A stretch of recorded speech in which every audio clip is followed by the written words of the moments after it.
The morning Olivia Jenkins woke on Christmas Day in 1873. Frost painted the inside of her cabin windows in delicate patterns that might have been beautiful if they had not meant another cold night sleeping alone.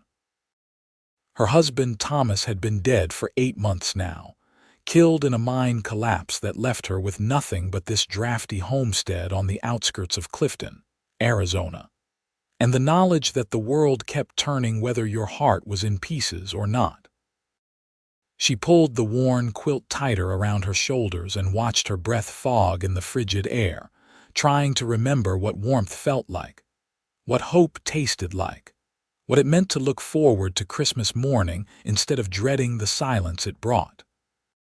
The fire in the hearth had died sometime in the night, and Olivia could not summon the will to rise and restart it. What was the point of warmth when there was no one to share it with? What was the point of cooking breakfast when eating alone felt like swallowing stones? She was 24 years old and felt ancient, hollowed out, a shell of the woman who had come to Arizona territory 3 years ago with stars in her eyes and Thomas's hand in hers. The mining town had promised opportunity, wealth, a future bright enough to risk everything for.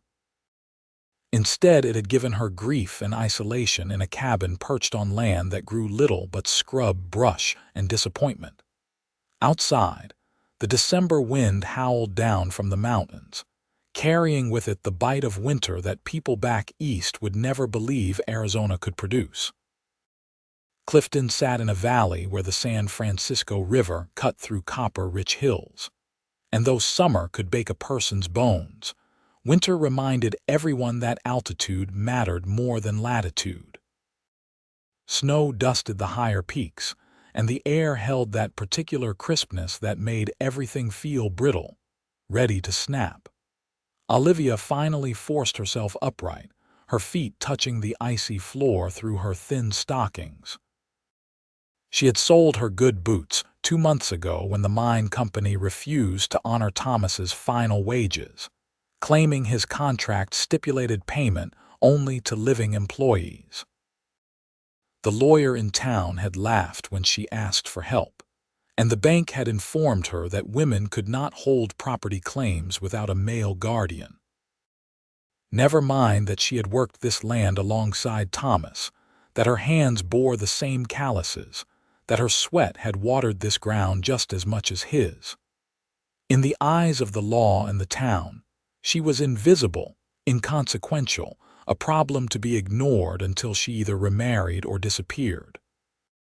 She had no family to return to.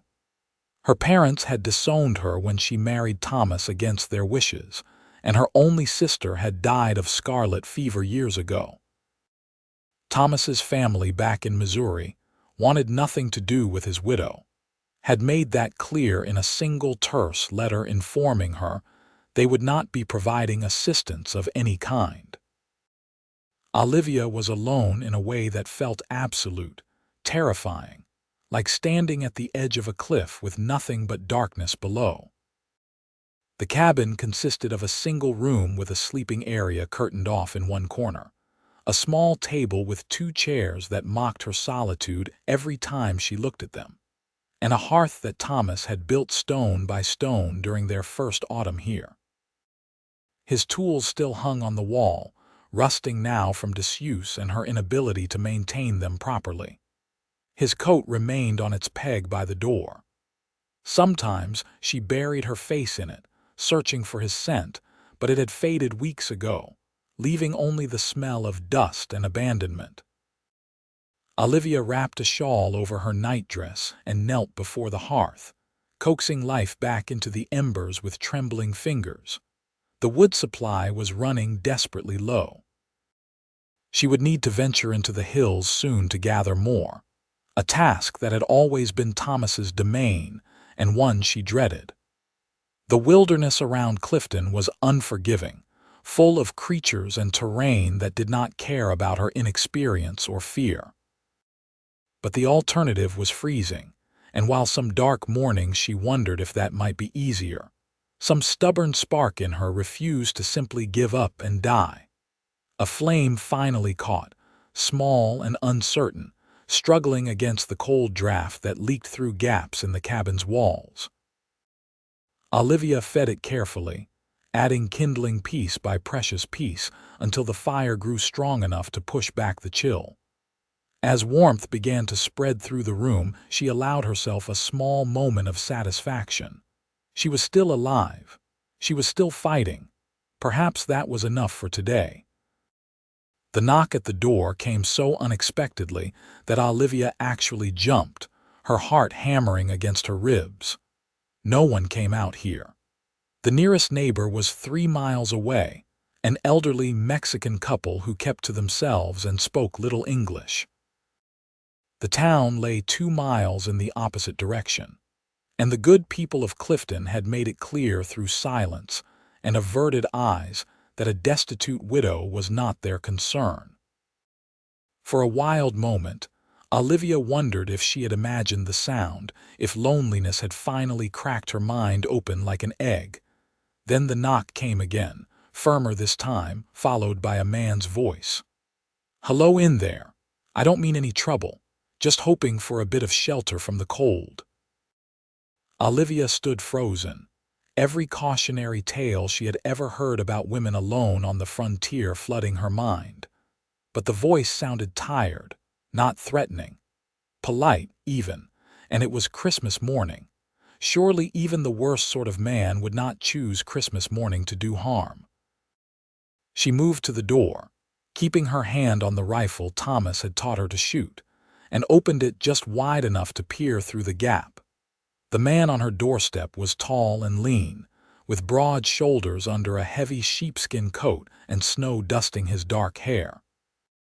His face was weathered in the way of men who spent their lives outdoors, lines carved around his eyes and mouth that spoke of sun and wind and hard living. But his eyes were kind, a warm brown that reminded her of creek stones, and when he met her gaze he removed his hat in a gesture of respect that felt increasingly rare in this rough territory. "Madam," he said, and his voice carried the soft drawl of someone raised further south, Texas maybe, or New Mexico. "I apologize for disturbing you, especially on Christmas.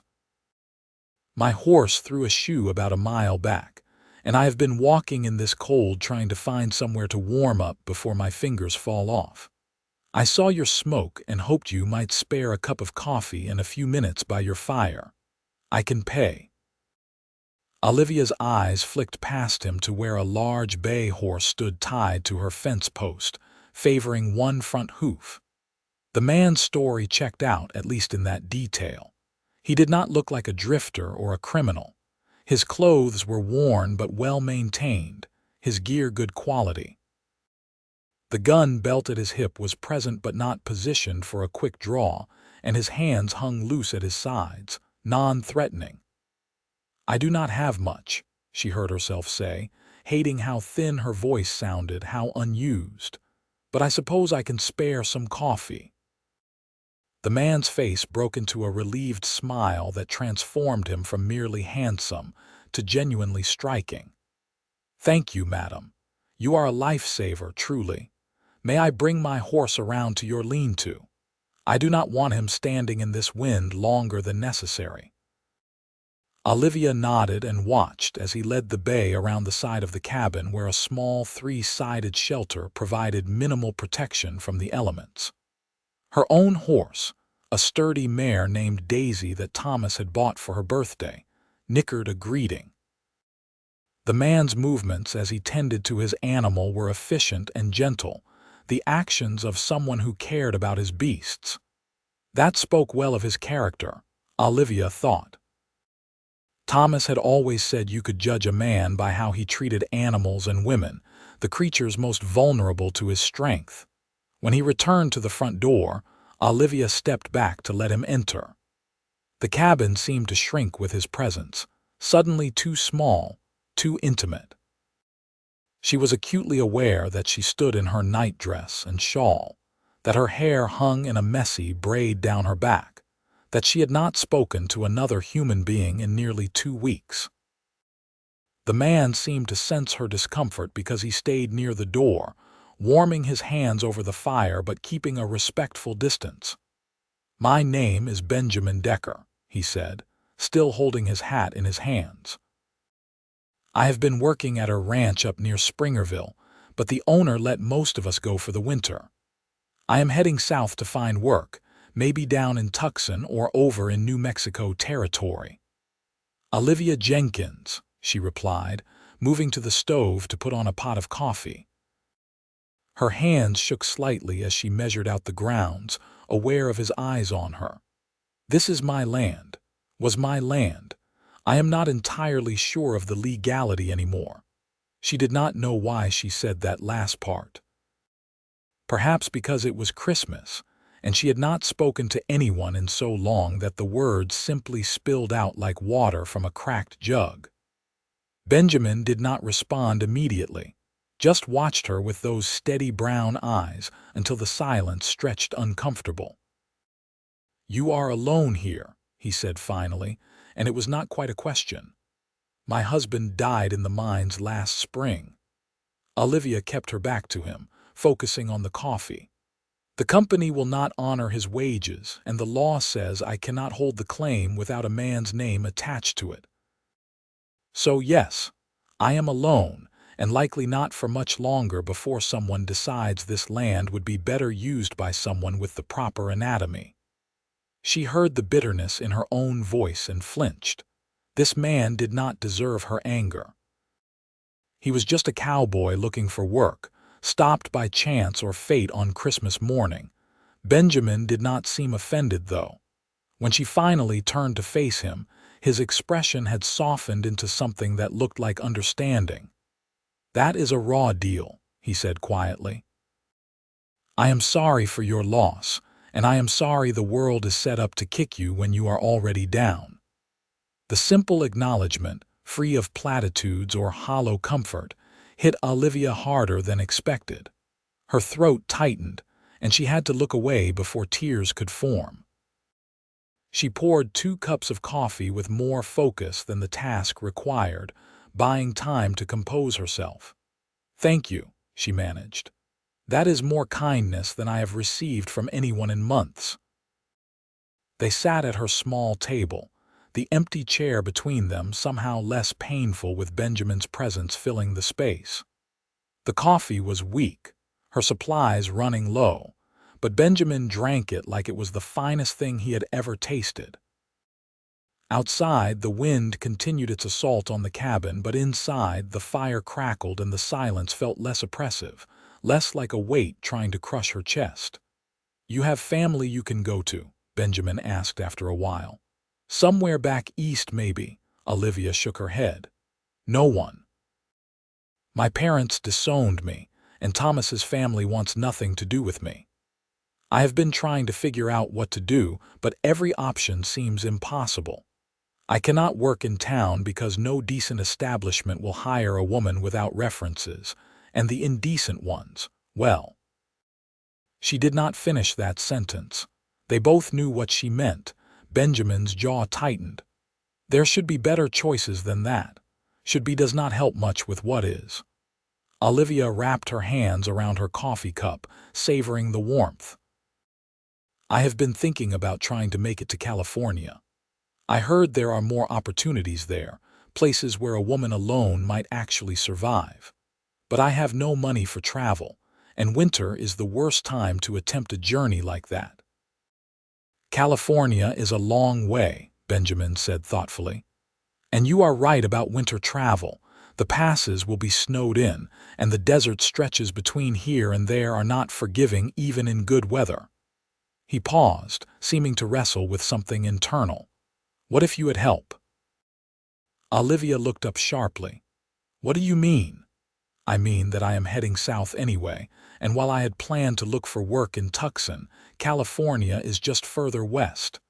I have done the journey before, know the routes and the watering holes. If you are serious about going, I could guide you. Make sure you get there safely." The offer was so unexpected, so generous, that Olivia did not know how to respond. Suspicion warred with desperate hope in her chest. Why would you do that? You do not know me. I am just some widow who gave you coffee." Benjamin set down his cup and met her eyes directly. "Maybe because it is Christmas and I remember what my mother taught me about helping people when you can. Maybe because I know what it is like to be alone and desperate, to feel like the world has decided you do not matter. I spent time after the war wandering, lost, trying to figure out who I was when I was not a soldier anymore. People helped me along the way, gave me work when they did not have to, showed me kindness I had not earned. I guess I figure it is my turn to pass that along." Olivia studied his face, looking for deception or ulterior motive, but found only sincerity. Benjamin Decker had an honest face, open and earnest in a way that made her want to trust him, even though every instinct screamed that trusting strange men was how women ended up hurt or dead. "I cannot pay you," she said slowly. "I have maybe $20 to my name, and I will need that for supplies. I am not asking for payment, just company on the road. Gets lonely traveling alone, and having a partner makes things safer for both of us." He smiled slightly. "Besides, you already paid me with coffee and shelter from the cold. That is worth more than money some days." The practical part of Olivia's mind recognized that this was likely her best chance at escaping Clifton before she lost everything. But another part, the part that remembered she was sitting in her nightdress with a strange man in her cabin, hesitated. What did she really know about Benjamin Decker? Only what he had told her, which could be lies. As if reading her thoughts, Benjamin said, "I understand if you do not trust me. You would be foolish to, honestly. But how about this? I need to get my horse reshod, which means going into Clifton. Come with me. Ask around about me if there is anyone in town who might know my name. Check my character, then decide if you want to take me up on my offer. If not, I will head south alone and you will never see me again." The reasonableness of the suggestion made Olivia's decision easier. "All right," she said. "Give me time to dress properly and we can go into town together." Benjamin nodded and stood, moving back toward the door to give her privacy. "Take your time. I will check on the horses." When he stepped outside, Olivia rushed behind the curtain to her sleeping area and dressed with shaking hands. Her good dress, the dark blue wool she had been saving, seemed appropriate for both Christmas and town. She braided her blonde hair properly and pinned it up, studying her reflection in the small mirror Thomas had given her. She looked pale, too thin, but her green eyes still held life. That had to count for something. The ride into Clifton took about 30 minutes, with Benjamin walking alongside his limping horse while Olivia rode Daisy. The town was quiet for Christmas morning, most people inside with their families, but the saloon remained open and a few hardy souls moved about their business. Benjamin headed to the blacksmith shop while Olivia made her way to the general store, where she knew the owner's wife liked to gossip. Margaret Whitmore stood behind the counter, wrapping cloth for one of the miners' wives. When she saw Olivia, her expression flickered between pity and discomfort, but she managed a smile. "Olivia, dear, Merry Christmas. I did not expect to see you today." "Merry Christmas, Margaret." Olivia approached the counter, trying to project confidence she did not feel.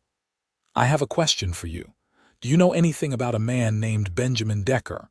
He is a cowboy, been working up near Springerville." Margaret's eyebrows rose. "Benjamin Decker? Why, yes, I know of him. My cousin's husband works the same ranch. Says Decker is one of the best wranglers he has ever seen, honest as the day is long." "Why are you asking?" Relief flooded through Olivia. "He stopped at my cabin this morning, horse through a shoe. He offered to help me travel to California, and I wanted to make sure he was trustworthy." "California?" Margaret's expression shifted to concern. "Olivia, are you leaving Clifton?" "There is nothing for me here, Margaret. You know that." The bank is going to take my land, and I have no way to fight them. At least in California, I might have a chance at starting over." Margaret glanced at the other woman in the store, then leaned in closer. "Benjamin Decker is a good man, from what I hear. If he offered to help you, I would take him up on it. But be careful, dear. A widow traveling alone with a single man, people will talk." "People already talk," Olivia said quietly. "At least in California, I will not have to hear it." After confirming Benjamin's character with two more townspeople, both of whom spoke highly of him, Olivia felt confident enough to return to the blacksmith shop. Benjamin stood outside with his horse, now newly shod, talking to the blacksmith about payment. When he saw Olivia, he excused himself and walked over. "Find out anything interesting?" he asked. "That you are apparently a very good wrangler and an honest man," Olivia replied, "which means either you have everyone fooled or you are exactly what you seem to be." Benjamin grinned. "I am too simple to fool many people. What you see is what you get." "Then I accept your offer. When would we leave?" "Soon as you are ready. Maybe a few days to let you settle your affairs and gather supplies. Weather should hold for at least another week or two before any serious storms come through." They agreed to meet again the next morning to plan the journey properly. As Olivia rode back to her cabin, she felt something she had not experienced in months: anticipation. For the first time since Thomas died, she could envision a future that was not just endless gray survival. California represented possibility, change, a chance to become someone other than the grieving widow of Clifton, Arizona. Benjamin appeared at her door the next morning with supplies and an earnest desire to help her prepare. He spent the day repairing the worst of the cabin's leaks and gaps, chopping enough wood to last through winter if she changed her mind about leaving, and showing her how to properly maintain her rifle and handgun. His presence transformed the cabin from a mausoleum of memories into simply a place, neutral and manageable. "You need to be able to protect yourself," he explained as they practiced shooting at targets he had set up behind the cabin. "On the trail and in California. The world is not kind to women alone, and knowing how to handle a weapon evens the odds a bit." Olivia found she had a decent eye for shooting. The rifle's recoil hurt her shoulder, but she learned to brace for it, to breathe and squeeze the trigger rather than jerking it. Benjamin was a patient teacher, encouraging without being condescending, correcting her mistakes without making her feel stupid. "You are a natural," he said after she hit the target 3 times in a row. "Another week of practice and you will be downright dangerous." "Good," Olivia said grimly. "I am tired of being helpless." Over the next few days, Benjamin became a fixture at the cabin, arriving each morning and staying until evening, always respectful, always appropriate. They talked while they worked, sharing stories of their lives. Benjamin had grown up in Texas, the youngest of 5 brothers, and had fought for the Confederacy during the war even though his family owned no slaves and opposed secession. Afterward, he drifted west, unable to return to a home that no longer existed, finding work where he could and trying to outrun ghosts that followed anyway. "I was 17 when the war ended," he told her one afternoon as they sorted through her possessions, deciding what to sell and what to pack. "Felt ancient, like I had lived 100 years in those 4. Took me a long time to remember how to be human again, how to care about things beyond just surviving to the next day." "How did you do it?" Olivia asked. "Learn to live again, I mean." Benjamin was quiet for a moment, holding one of Thomas's shirts, considering. "Honestly, I am not sure I have entirely. Some days are better than others. But I found that helping people made me feel useful, reminded me that there was good in the world worth protecting. And I guess eventually the good days started outnumbering the bad." Olivia understood that in a way she wished she did not have to. The grief of losing Thomas was not something that simply ended. It transformed, shifted, became something she carried rather than something that carried her. Benjamin seemed to recognize that in her, and his understanding made the weight easier to bear. On the fifth day, Benjamin arrived with troubling news. "I heard in town that the bank is planning to seize your property next week. They have a buyer lined up, someone with political connections who has been eyeing this land for a while. We need to leave sooner than planned." Olivia felt her stomach drop. "Next week. They told me I had until the end of January. They lied, or changed their minds. Either way, we need to get ahead of this." Benjamin's face was grim. "Can you be ready to leave tomorrow morning?" "I will have to be." They worked through the night, packing Olivia's essential belongings onto Daisy and a pack mule Benjamin had purchased in town. Olivia sold what furniture she could to her distant neighbors, practically giving away Thomas's tools and household items for a fraction of their worth. She kept only what she could carry: clothes, a few books, her mother's locket, and the wedding ring she wore on a chain around her neck now, too painful to keep on her hand. The hardest part was saying goodbye to the cabin itself. Despite the pain it represented, it had been her home, the place where she and Thomas had built their life together. She stood in the doorway at dawn, looking back at the empty room, and let herself cry for the last time. Then she wiped her eyes, mounted Daisy, and turned her face west. Benjamin rode beside her as they left Clifton behind, the sun rising over the mountains at their backs, painting the sky in shades of pink and gold. The air was cold enough to sting, but clear, promising good weather for travel. They followed the trail that wound through the hills, heading southwest toward the Gila River, which they would follow for much of their journey. "You all right?" Benjamin asked after they had been riding for an hour in silence. Olivia considered the question. Was she all right?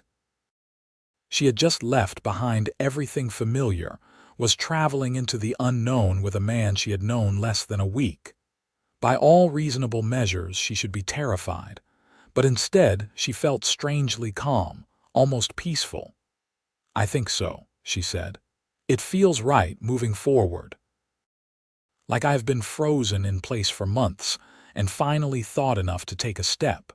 Benjamin nodded. "That is a good way to think about it. Forward is the only direction worth going most of the time." They traveled steadily through the day, covering about 20 miles before making camp near a small creek. Benjamin showed Olivia how to set up camp efficiently, how to build a fire that would not smoke too much, how to arrange their bedrolls and supplies for quick packing in the morning. He was methodical and patient, clearly experienced in trail life. "We will take turns on watch," he explained as they ate a simple dinner of beans and salt pork. "Not because I expect trouble, but because it is smart to be cautious. You take first watch until midnight, then wake me and get some sleep. I will watch until dawn." Olivia agreed, though she wondered if she would be able to stay awake that long. But when Benjamin rolled himself in his blankets across the fire from her, the responsibility of keeping them safe kept her alert. She fed the fire, listened to the night sounds, and thought about the strange turn her life had taken. A week ago, she had been prepared to freeze or starve, whichever came first, alone in her cabin. Now she sat under the stars with a cowboy she barely knew, heading toward California and an unknown future. It felt like a story someone else was living, not her own life. But Benjamin's steady breathing across the fire, the warmth of the flames, and the gentle sound of the horses moving nearby all felt real, grounding her in the present moment. When midnight came, she woke Benjamin gently. He rose without complaint, fully alert within seconds in the way of men accustomed to danger. "Any problems?" he asked. Nothing but coyotes singing and my own thoughts, Olivia replied. Those can be louder than coyotes sometimes, Benjamin said with a slight smile. Get some rest. Tomorrow is another long day. Olivia wrapped herself in her bedroll and closed her eyes, expecting to lie awake worrying. Instead, she fell almost immediately into a deep, dreamless sleep, more peaceful than she had managed in months. They fell into a rhythm over the following days. Wake at dawn, ride until midday, rest during the hottest hours even though it was winter, then continue until evening. Benjamin proved to be excellent company, neither too talkative nor too silent. He told her about the land they crossed, pointing out plants and animal tracks, explaining the terrain. Olivia found herself fascinated by his knowledge, the way he read the landscape like others read books. That juniper there, he said one afternoon, gesturing to a gnarled tree clinging to a rocky slope. That tells you where to dig for water. Junipers have deep roots, always reach down to underground sources. You see a healthy juniper in the desert, you know there is water somewhere below. How did you learn all this? Olivia asked. Time and necessity. The army taught me some, and the rest I picked up from people smarter than me. Apache trackers, Mexican vaqueros, old mountain men. You live out here long enough, you either learn or you die. He glanced at her. You are learning fast, though. You pay attention, remember what you are told. That is more important than knowledge itself sometimes. The compliment warmed Olivia more than it probably should have. She had felt useless for so long, incapable and dependent. Benjamin's recognition of her competence made her stand a little straighter in the saddle. They reached the Gila River on their fourth day of travel, following its winding course through increasingly stark landscape. The river ran low this time of year, but its presence meant water for the horses and game along its banks. Benjamin shot a rabbit that evening, and they ate fresh meat for the first time since leaving Clifton. This reminds me of traveling with my father when I was young, Olivia said as they ate. Before he decided, I needed to be a proper lady and stopped taking me on his trading trips.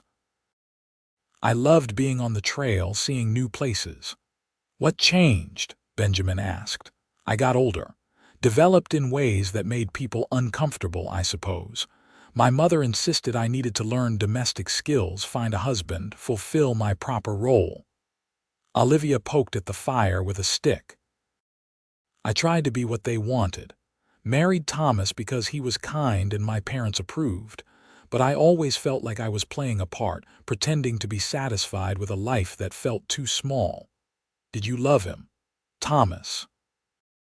The question was bold, almost inappropriate, but Olivia found she did not mind it. Yes. Not in the passionate way books describe, but in a comfortable, gentle way. He was a good man, and we were happy. But I think I loved the adventure of going west more than I loved the marriage itself. Does that make me terrible? It makes you honest, Benjamin said. Most people are not brave enough to admit what they really feel, even to themselves. They sat in companionable silence, watching the fire burn down. The stars overhead were brilliant, undimmed by city lights or clouds.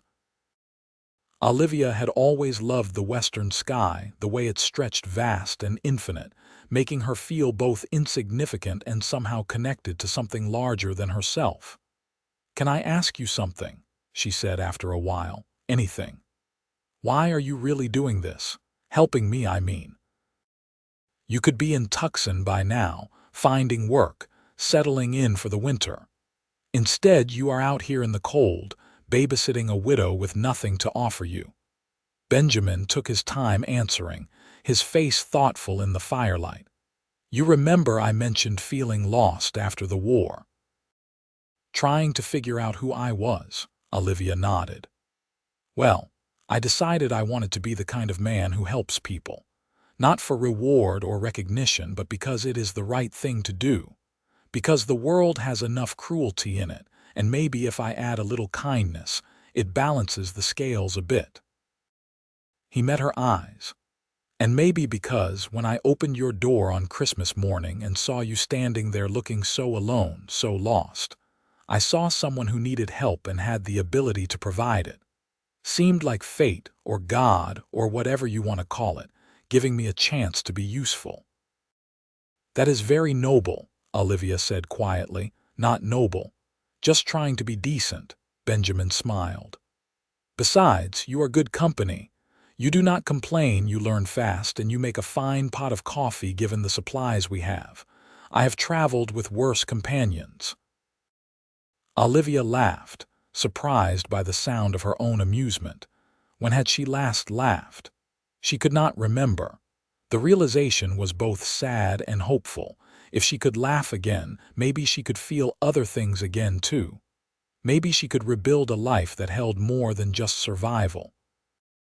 The days blurred together as they traveled west, following the Gila through increasingly desolate country. They passed through scattered settlements, tiny outposts of civilization clinging to the river like desperate children. At each stop, Benjamin would inquire about conditions ahead, gathering information about weather, water sources, and potential dangers. Olivia handled purchasing supplies when they needed them, learning to negotiate prices and manage their limited funds.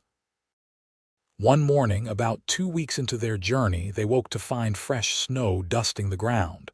Not much, just an inch or so, but enough to concern Benjamin. "We need to make better time," he said, studying the sky.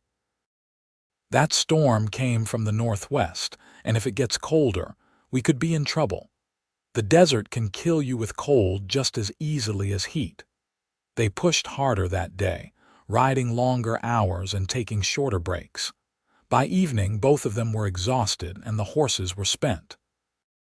They made camp in a small canyon that offered some protection from the wind, huddling close to the fire as temperatures dropped. "Tell me about California," Olivia said, trying to distract herself from the cold. "What is it like? Different everywhere you go," Benjamin said. "Down south, near San Diego, it is warm and dry, almost desert-like.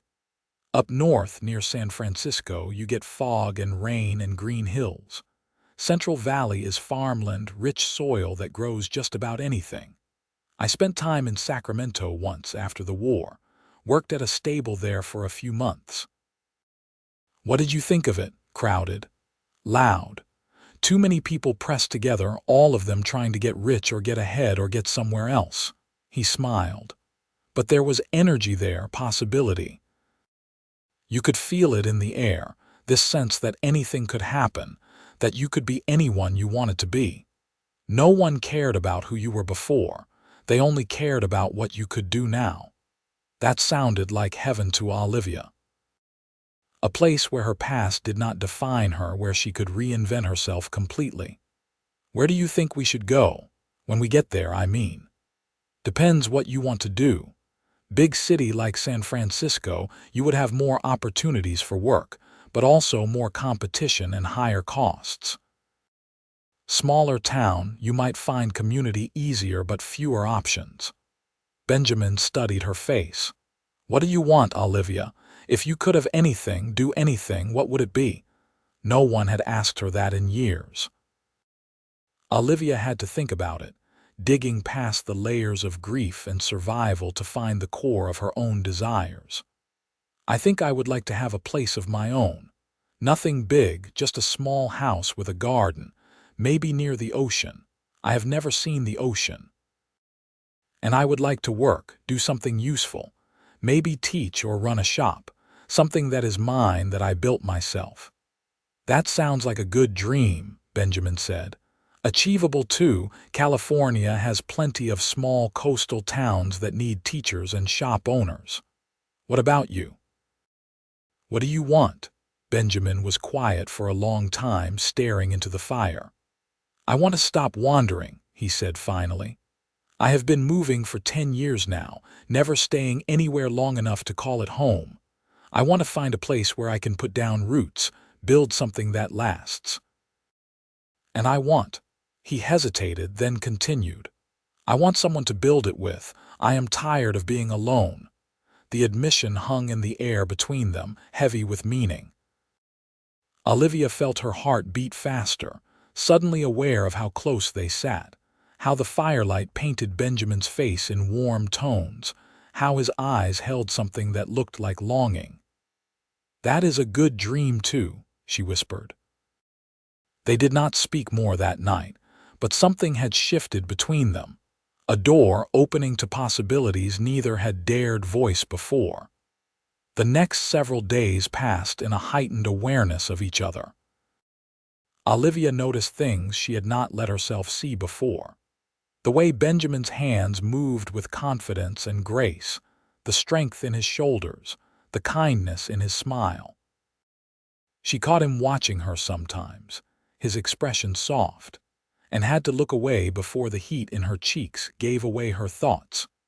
They reached the settlement of Yuma, where the Gila met the Colorado River, a rough frontier town that served as a crossing point for travelers heading to California. Benjamin arranged for them to stay at a small boarding house run by a widow named Mrs. Chen, a Chinese woman who had come to America during the gold rush and stayed after her husband died. You are traveling to California? Mrs. Chen asked as she showed them to separate rooms, properly chaperoned. Many people go there chasing dreams. Some find them, most do not. What about you? Olivia asked. Did you find your dream? Mrs. Chen smiled, the expression transforming her weathered face. I found something better.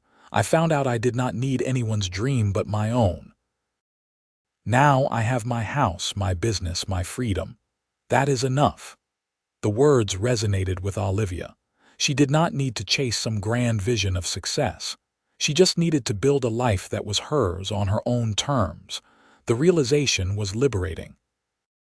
They spent 2 days in Yuma, resting the horses and restocking supplies for the final push across the desert to California. Benjamin took Olivia to see the Colorado River, wide and muddy and powerful. This is the last major barrier, he explained. We cross tomorrow when the ferry runs. After that, it is about a week through desert to reach the California settlements. The worst of the journey, honestly. No water sources, extreme temperatures, and if a sandstorm kicks up, it can disorient even experienced travelers. You will get us through, Olivia said with confidence she actually felt. Benjamin looked at her, something unreadable in his expression. You trust me, I do. Why? Olivia considered the question. Because you have given me no reason not to. Because you have been nothing but honorable and kind. Because when I look at you, I see a good man, and I have learned to trust my instincts about people. Your instincts are sound. Benjamin reached out slowly, giving her time to pull away, and took her hand. His palm was warm and calloused, strong and steady. Olivia, I need to tell you something, her heart hammered. What? This journey, traveling with you, it has been the best weeks I have had in years. You are brave and smart and resilient, and every day I wake up looking forward to riding beside you, talking with you, just being near you. He squeezed her hand gently. I know it is too soon. You are still grieving, and I have no right to complicate your life with my feelings. But I think you should know that this stopped being just a kind gesture for me somewhere between Clifton and here. I care about you, Olivia, more than I probably should. Olivia's breath caught. She should pull her hand away, should remind him that her husband had been dead less than a year, that it was improper and too fast and she was not ready. But her heart felt otherwise. Her heart, scarred and battered as it was, recognized something in Benjamin that called to her, that made her feel alive in ways she had thought lost forever. I care about you too, she admitted. I did not want to. I felt guilty even noticing you, like I was betraying Thomas's memory. But I cannot help it. You make me feel safe and seen and like maybe the future could hold something good. Then let us see where this goes, Benjamin said. "No pressure, no expectations. Just two people traveling together, getting to know each other and seeing what develops. Can we do that?" "Yes," Olivia said. "I would like that very much." They crossed the Colorado the next day on a rickety ferry that made Olivia's stomach clench with fear, but they and the horses made it safely to the California side. The land immediately felt different, drier somehow, more hostile. The vegetation changed from desert scrub to almost nothing, just sand and rock, and the occasional hardy plant clinging to existence. Benjamin had not exaggerated about the difficulty of this final stretch. The days were cold, but the sun was brutal, reflecting off pale sand and blinding them. The nights dropped below freezing, making sleep difficult despite their blankets and fire. Water had to be rationed carefully, every drop precious. They spoke less, conserving energy, but Benjamin's presence remained comforting, steady as the sunrise. On the third day across the desert, a sandstorm caught them. One moment the air was clear, the next it filled with stinging particles that blinded and choked. Benjamin immediately dismounted and pulled Olivia down, wrapping them both in his bedroll and crouching beside the horses, using their bulk as a windbreak. "Do not move," he shouted over the howling wind. "Stay down until it passes." Olivia pressed against him, face buried in his chest, unable to see or breathe properly. The world became nothing but howling chaos and the solid warmth of Benjamin's body shielding hers. His arms wrapped around her, protective, and she felt his heartbeat through his shirt, fast but steady. Time became meaningless. They could have been huddled there for minutes or hours. She had no way to know. When the storm finally passed, they emerged coated in dust, coughing and spitting sand. The horses had turned their backs to the wind and survived unscathed, but some of their supplies had blown away, lost to the desert. "Everyone all right?" Benjamin asked, checking Olivia carefully for injuries. "I think so," she managed, still coughing. "Is it always like that?" "Only when we are lucky," Benjamin said, attempting humor despite the situation. "Could have been worse, could have been snakes." Despite everything, Olivia laughed. "I think I prefer the sand." They continued on, more cautious now, watching the horizon for signs of another storm. But the weather held, and on the seventh day after crossing the Colorado they saw green in the distance, the blessed sight of vegetation that meant water and civilization. "That is California proper," Benjamin said, pointing. "Settlement called Calexico. Once we reach it, the worst is behind us.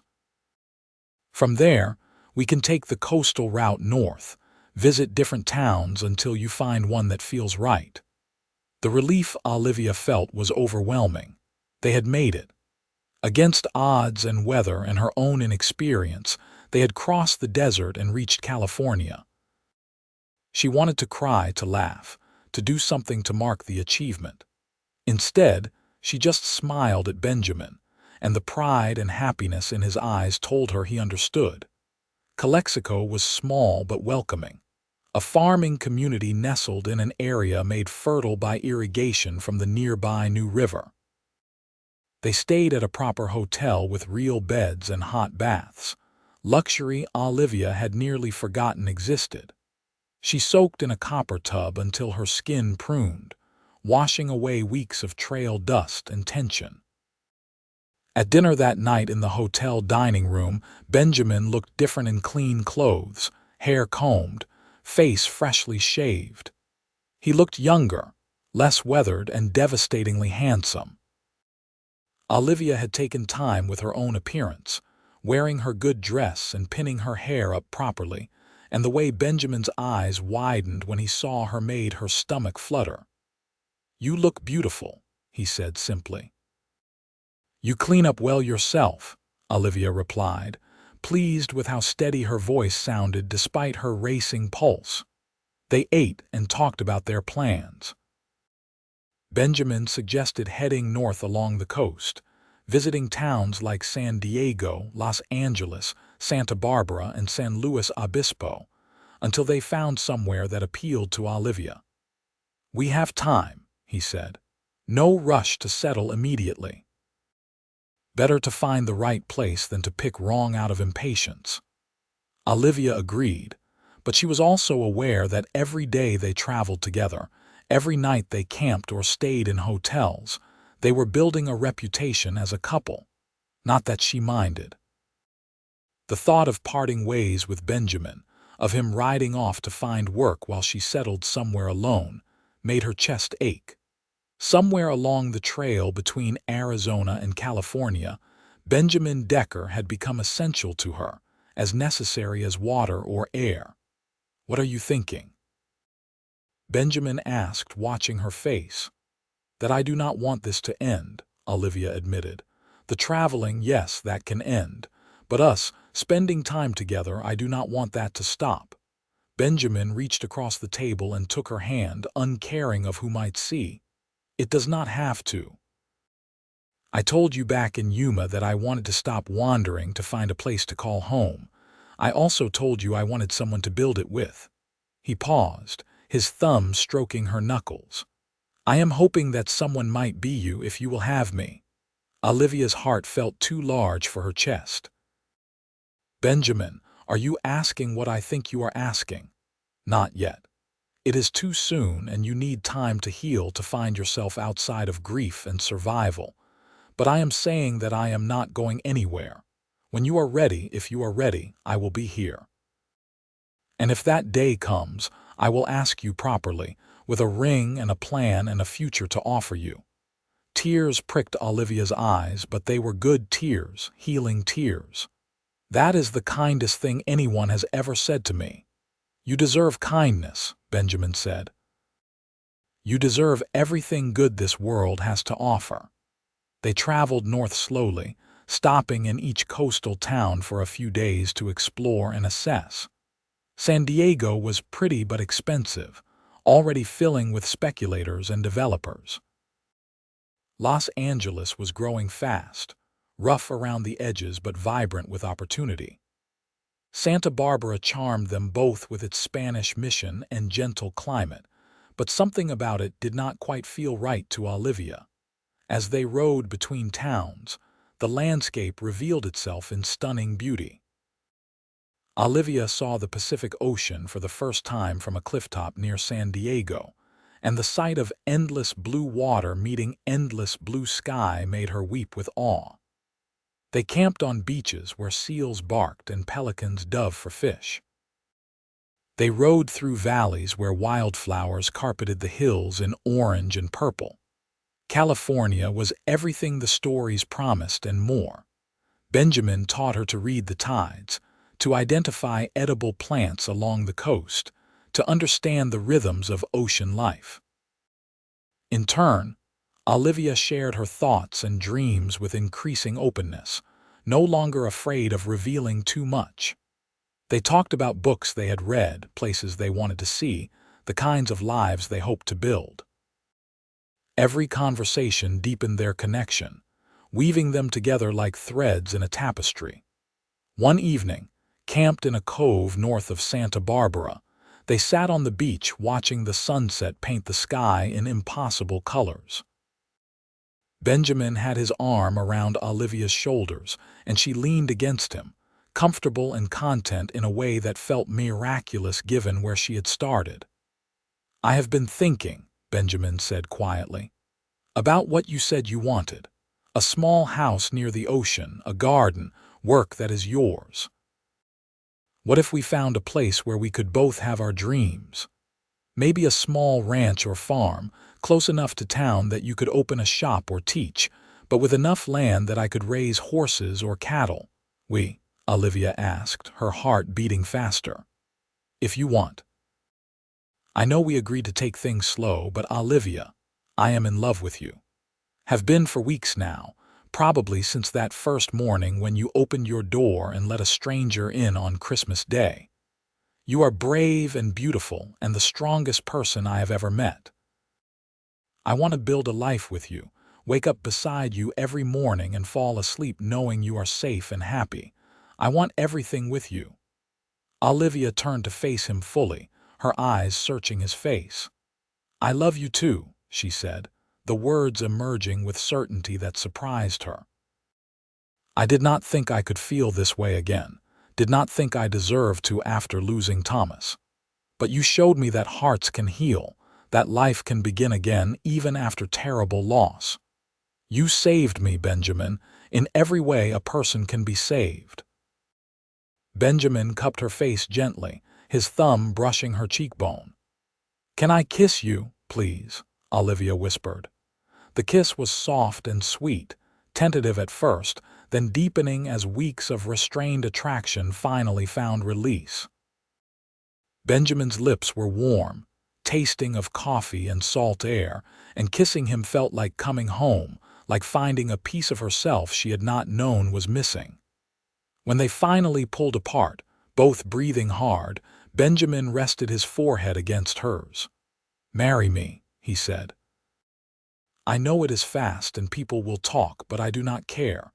I want you as my wife, want to give you my name and my protection and every bit of love I have in me. Will you marry me, Olivia Jenkins?" "Yes," Olivia said without hesitation. "Yes, I will marry you." They held each other as the sun sank into the ocean. Two people who had found each other in the unlikeliest of circumstances and chosen to build a future together. The past could not be changed, its losses and sorrows forever part of their stories. But the future stretched before them full of possibility, and they would walk into it together. They found their place in San Luis Obispo, a growing town nestled in a valley between coastal mountains and the sea. A small ranch came up for sale, 15 acres with a modest house, a barn and a creek running through the property. It was perfect, exactly what they had both dreamed of, and the price was just manageable with their combined savings. The owner, an elderly man named Mr. Patterson who was moving to San Francisco to live with his daughter, took an immediate liking to them. "You remind me of my wife and I when we were young," he said, showing them around the property. "Full of dreams and determination, this land treated us well. It will do the same for you if you work hard and respect it." They purchased the ranch and were married a week later in a simple ceremony at the mission, with Mr. Patterson and his daughter serving as witnesses. Olivia wore a new dress, cream-colored with delicate embroidery that Benjamin had insisted on buying her. He wore his best suit, looking so handsome that Olivia's breath caught when she saw him waiting at the altar. "Dearly beloved," the priest began, and Olivia felt tears slip down her cheeks. They were not sad tears, though grief had its place too. They were tears of gratitude, of joy, of disbelief that life could turn from such darkness into such light.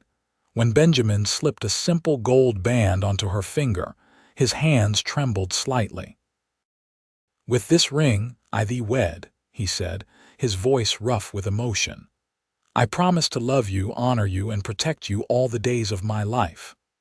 "I promise the same," Olivia whispered when it was her turn. "To love you, honor you, and walk beside you wherever our path leads. You are my home, Benjamin Decker, and I am yours." "You may kiss your bride," the priest said, smiling. Benjamin gathered Olivia into his arms and kissed her thoroughly, not caring that they had an audience, pouring every bit of feeling into that moment. When they finally broke apart, both were flushed and grinning like fools. "Hello, Mrs. Decker," Benjamin said. "Hello, husband," Olivia replied, and the word felt like magic on her tongue. They spent their first night as a married couple in their new home, in the bedroom that was theirs to share, learning each other with gentle hands and whispered words. Benjamin was patient and tender, making sure Olivia felt safe and cherished.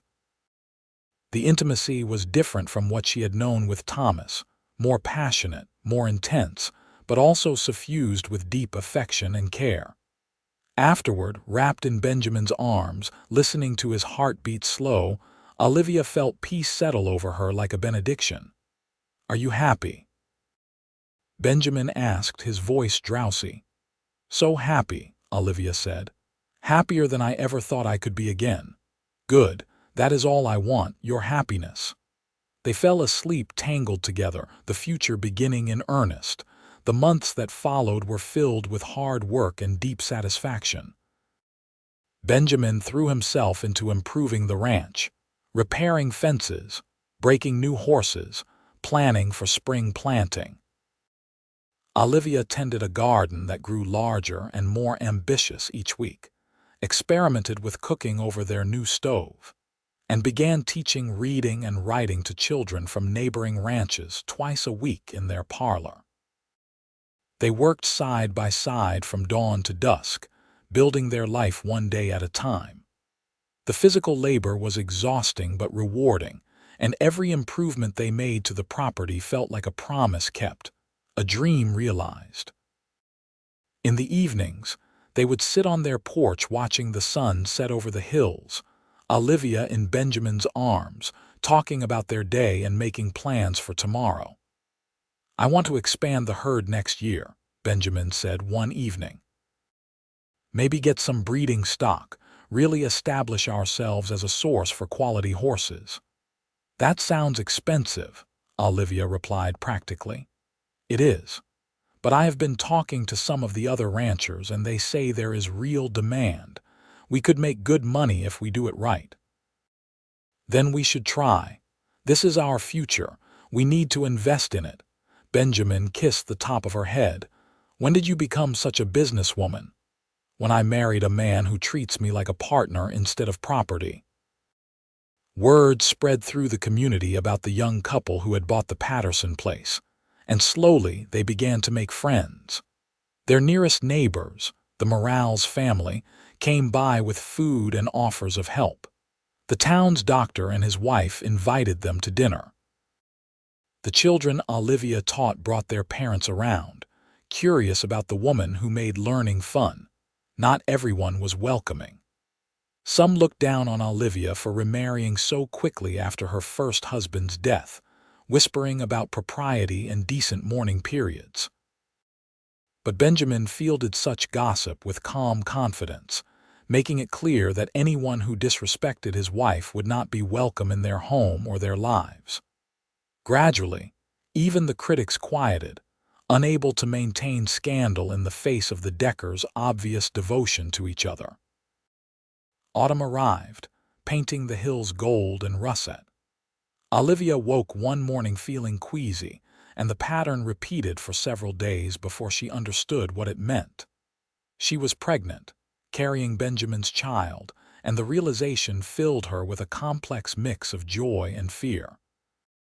She told him that evening after dinner, watching his face carefully for his reaction. Benjamin went very still, his eyes widening. "You are sure?" "As sure as I can be without seeing a doctor. But yes, I think so."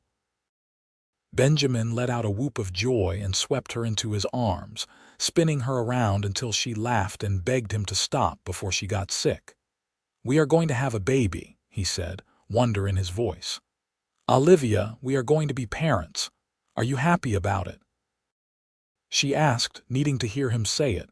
"Happy. I am beyond happy. I am ecstatic. This is everything, Olivia. You are everything." He knelt in front of her, placing his hands gently on her still flat stomach. "Hello in there, little one. I am your papa and I already love you more than I thought possible." Tears streamed down Olivia's face. "I am scared," she admitted. "What if something goes wrong? What if I cannot do this?" "Then we will figure it out together. You are not alone, Olivia. You will never be alone again. I am here and I am not going anywhere." Benjamin stood and pulled her close. "We can do this. We can do anything together." The pregnancy progressed smoothly, Olivia blooming with health despite initial morning sickness. Benjamin became even more protective, constantly worrying about her lifting too much or working too hard.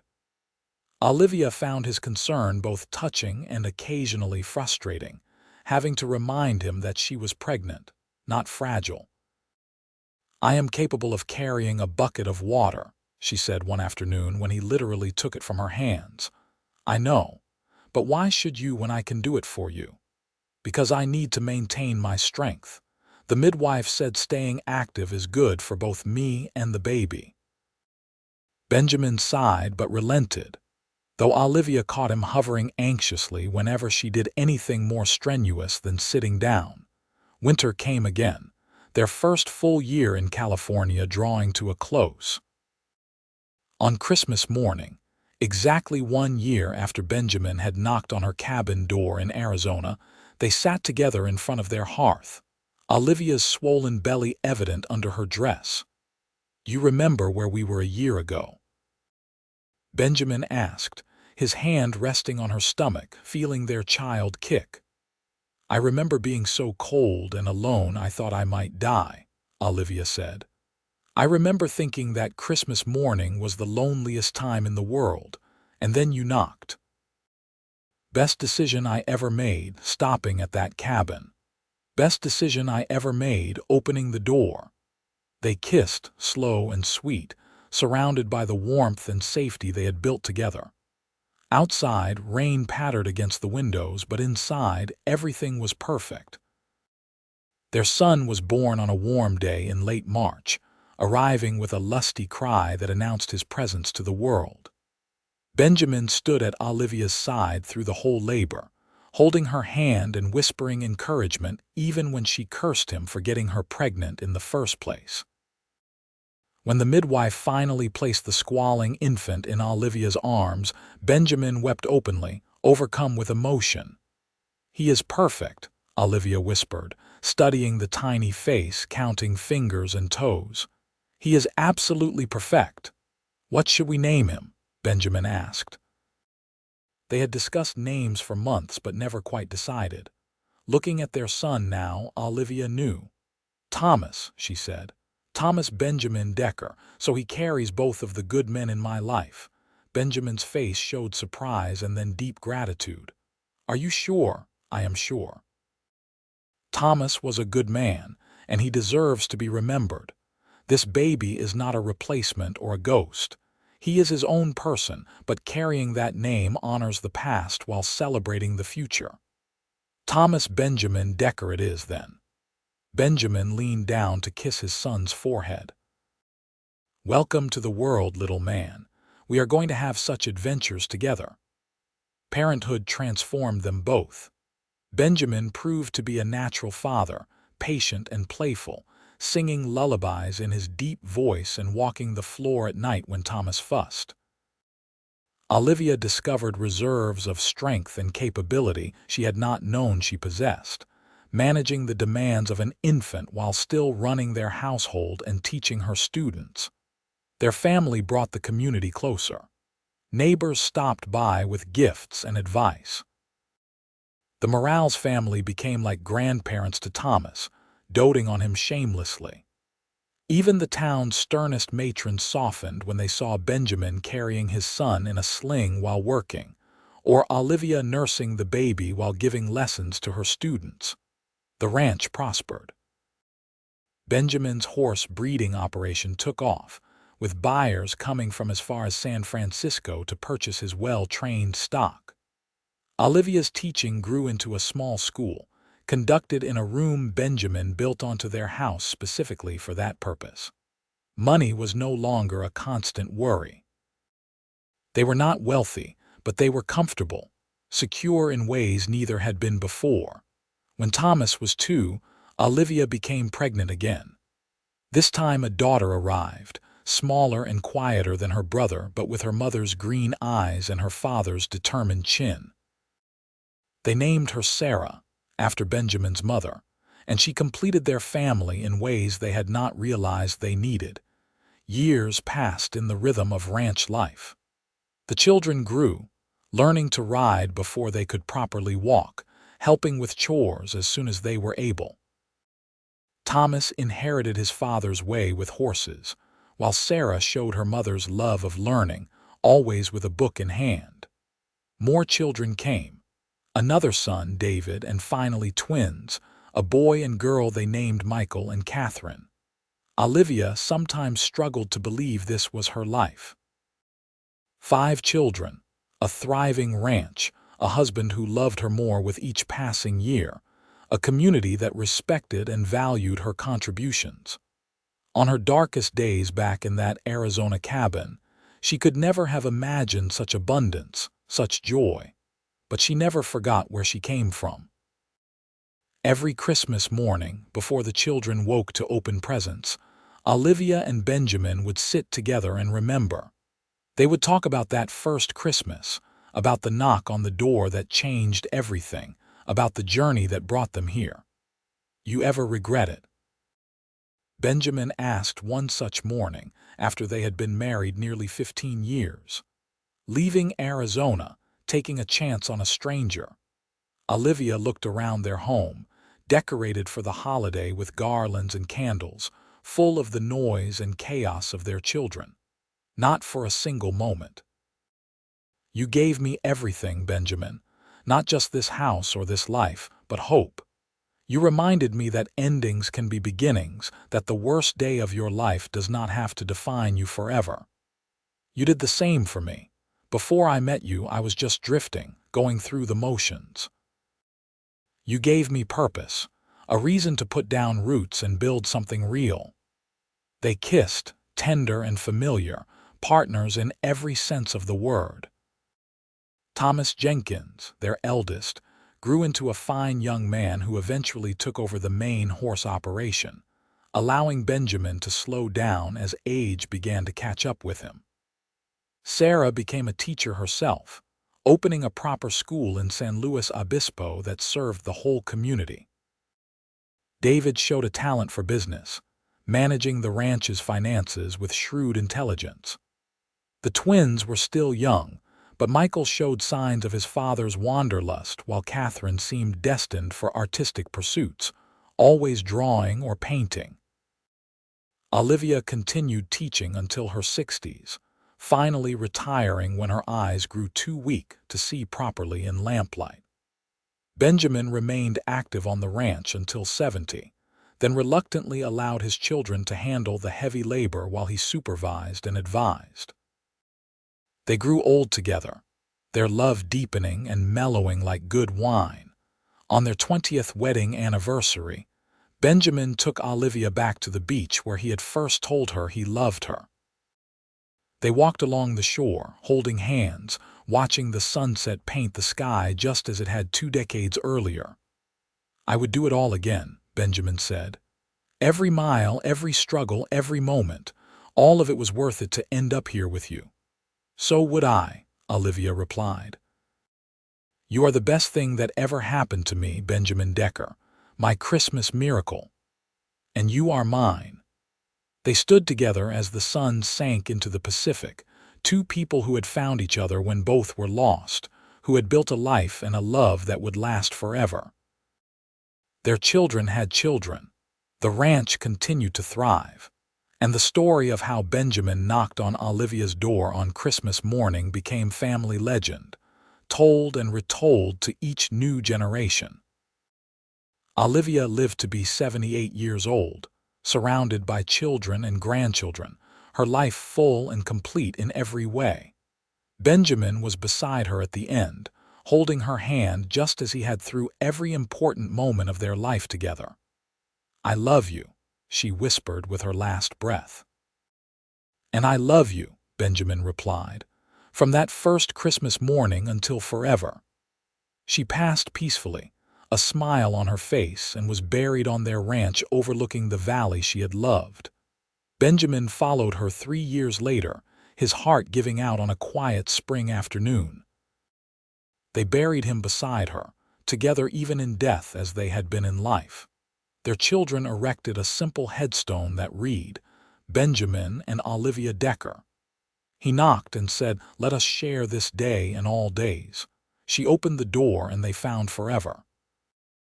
The ranch stayed in the family for generations. The house expanded and modernized but never replaced. Each Christmas morning, the Decker descendants would gather there, sharing a meal and telling stories about their remarkable ancestors. The tale of how a widow shivering alone on Christmas morning opened her door to a cowboy stranger and found love never grew old, never lost its power to inspire and move. Because some stories are not just about what happened, but about what is possible. About how the darkest moments can give way to the brightest futures. About how love can find you when you least expect it and are certain you do not deserve it. About how a simple act of kindness, opening a door on a cold Christmas morning, can change the course of two lives forever.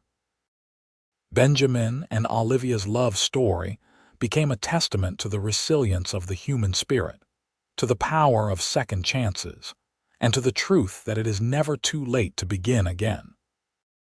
Their descendants carried that legacy forward, remembering that family was not just about blood, but about showing up for each other, about opening doors even when you are afraid, about choosing love even when loss seems safer. The Decker Ranch stood for over 150 years, finally sold to the state as a historic landmark in the 21st century. Visitors walk through rooms where Benjamin and Olivia raised their children, where they laughed and fought and loved and built a life. They read the letters preserved in archives, look at faded photographs, and marvel at how much two people could accomplish together. But the real legacy was not the physical place. It was the reminder that on any given day, any given moment, someone might knock on your door and change your life forever. That you should always be brave enough to open it. That sharing one day can become sharing all days if you are willing to take a chance on someone, on yourself, on the possibility that the future might hold something beautiful you cannot yet imagine. Olivia Jenkins, who became Olivia Decker, who went from a widow shivering alone in an Arizona cabin to a woman who built an empire of love and legacy, knew this truth better than most. And Benjamin Decker, the cowboy who knocked on Christmas morning and found his forever, understood it too. Together, they proved that the wildest frontier was not the untamed West, but the human heart, and that the greatest adventure was allowing someone else to explore it with you. Their story ended, as all stories must, with death and memory. But it also continued, generation after generation, in the faces of their descendants, in the ranch they built, and in the hearts of everyone who heard how a single moment of compassion on Christmas morning created a love that would outlast mountains and ocean, that would endure long after both of them returned to the dust from which they came. Because love, real love, the kind worth fighting for and building on and treasuring every single day, that love never truly ends. It transforms, it echoes forward through time, it becomes part of the story we tell ourselves about who we are and what we value and what truly matters. Benjamin and Olivia knew what mattered. They found it on a cold Christmas morning in 1873, when a widow opened her door and a cowboy offered to share not just a day, but all days. They chose each other, again and again, through hardship and joy, through the mundane and the extraordinary. And in doing so, they created something that would outlast them both, a love story for the ages, a reminder that hope persists even in the darkest times, and that sometimes the greatest gift is simply showing up and saying, "Let us share this day and all days to come." That was their legacy.